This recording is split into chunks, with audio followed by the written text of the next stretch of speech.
Welcome to another episode of In the Game. I'm your host, Robert Guerrero. I'll be soloing today's episode. Priscilla will go out for Fan Zone as always. Mason will go out and interview Bryce Beall for Cougar Corner, and we'll have another installment of Chalk Talk. But first, let's get started with some news.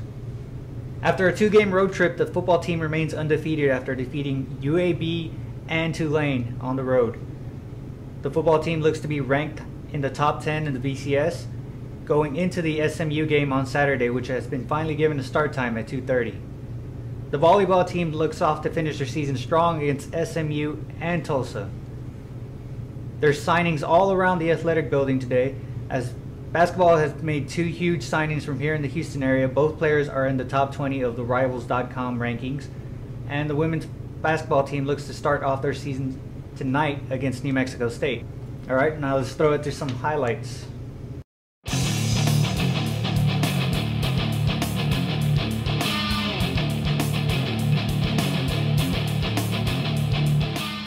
The old adage that records were meant to be broken was written for Case Keenum as he continues to break NCAA records, leading the number 13 Cougars past UAB 56-13.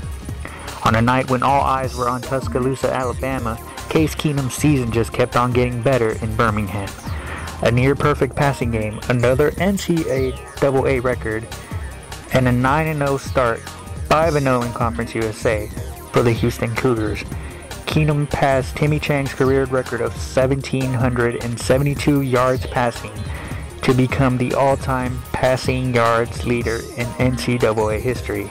Keenum completed 39 of 44 passes with 2 touchdowns, no interceptions, and no sacks as the Cougs continued their winning ways and tried to fight for a BCS bid.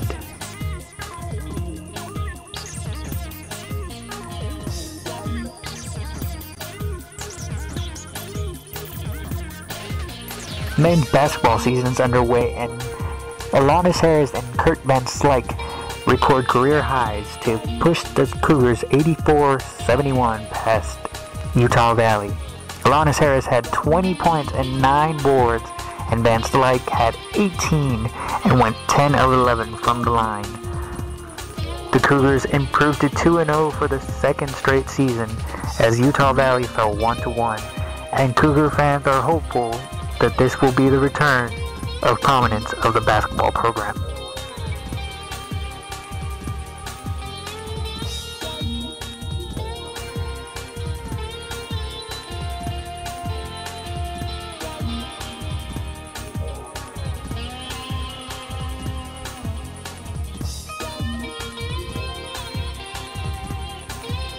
Number 11 Cougars stormed past Tulane 73-17 in New Orleans on a night when Case Keenum wasn't on top of his game.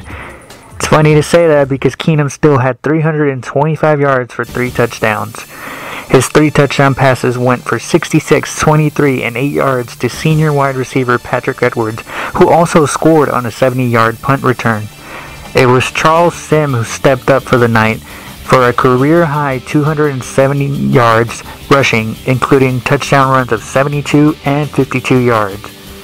The Cougars have matched their best start in history, going 10-0 and 6-0 in conference play. The Cougars will now return back home to continue their fight for a BCS bid.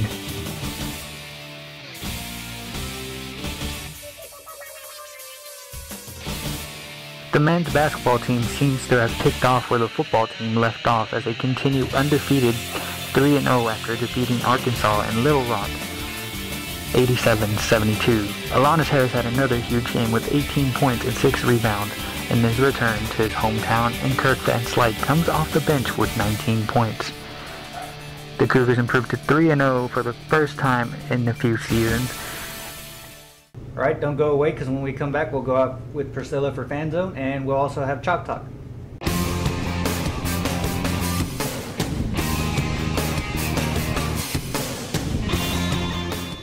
Welcome back. Let's go to Chalk Talk with women's basketball coach Todd Buchanan.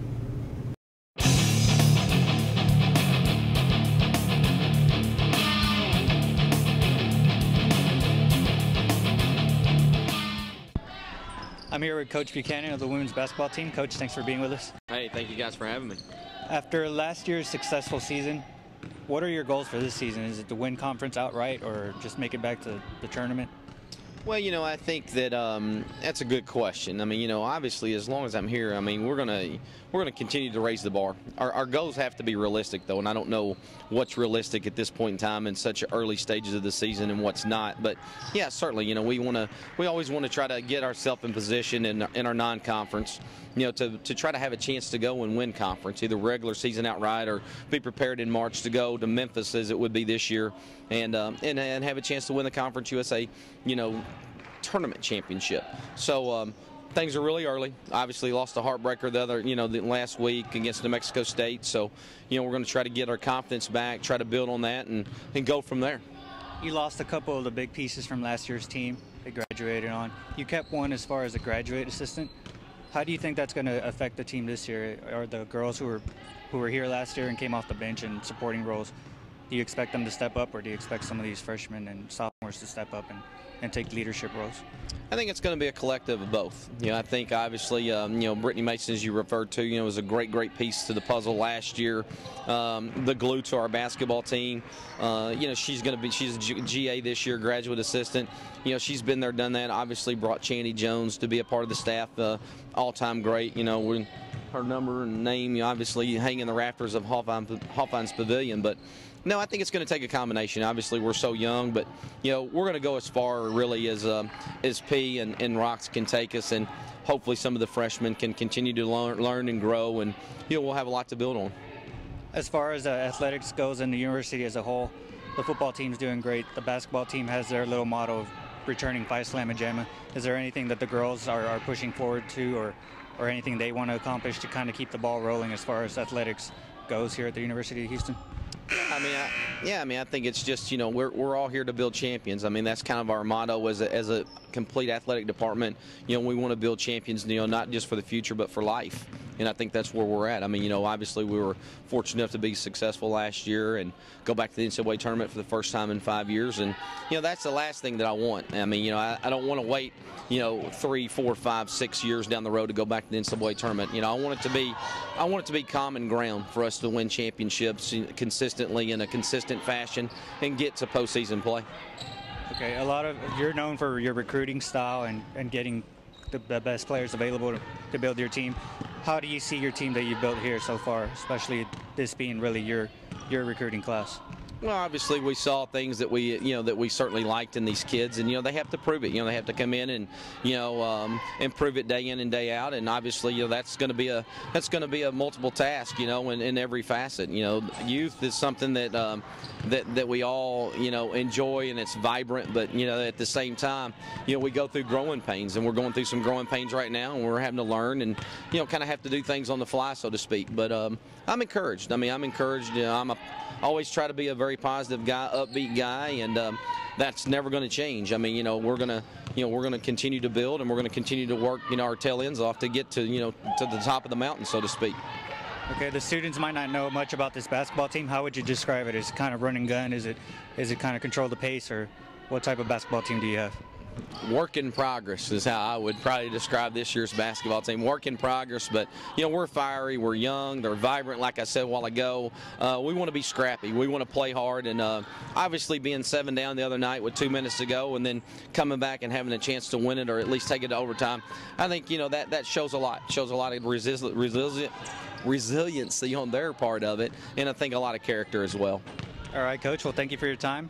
We look forward to seeing what you and the girls can do this season, and hopefully y'all can make it back to the tournament. Hey, appreciate you guys having me, and I just encourage all the students to please come out tomorrow night, 7 o'clock. We got Texas Tech coming here, so come out and be a part of it. Support us, be our sixth man. We really need you guys. Now let's go out to Priscilla Riojas and the Fan Zone segment.